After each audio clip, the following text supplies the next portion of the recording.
from a BA perspective as well as the industry perspective, I mean, how important is AI today, and what role do you believe AI is likely to play for the aviation sector 5 years on? I think what AI can do is speed up an awful lot of transactions, which will really help the customer experience. So if you ring an engagement center agent maybe in a year's time, and you have a query maybe about a rebooking or a complex fare item, AI might be able to serve up the solution to the agent much more quickly than we see today. But you don't see it doing away with the agent yet? I don't actually. I do think that when people pick up the phone to talk to a human being, they want a human interaction. What we want to do is empower that agent to fulfill customer needs as best as we can. And I see AI playing a very, very big role in giving people access to the answer and the data they need much more quickly than we see today. I also see it just allowing us to run better operations, whether that's simulating networks, whether it's simulating disruption, recovering quicker from things like weather events. I think machine learning and the speed of computing we can get our hands on today will make us run a better operation.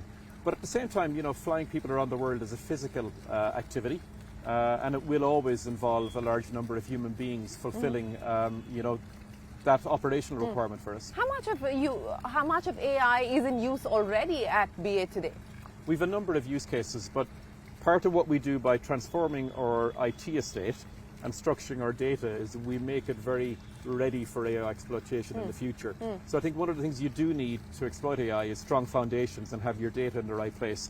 The things we're doing with our digital platforms and the things we're doing with our operational systems, I think will get us into that state of readiness in the future, and then we'll begin to see us really tip the iceberg. Is it helping you today in terms of utilization, and do you believe that it could help even further in terms of utilization, turning planes around, ensuring that planes stay up on in the sky as opposed to being grounded for any particular reason? We're already, for instance, we have now electronic log capture of all of our engineering reports on a plane. So our engineers are able to get sight of issues on a plane even before it taxis into the engineering hangar, and we're able to create interventions to maintain fleet health a lot quicker than we would have done.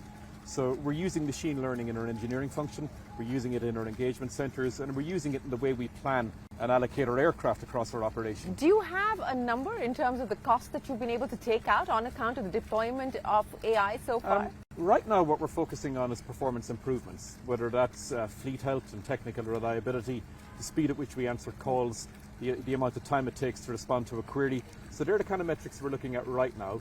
We do as a group have a £100 million investment agenda in AI, and what we do is we look at what we call use cases that can be deployed not just in British Airways but also in our sister airlines that we work very intensely on.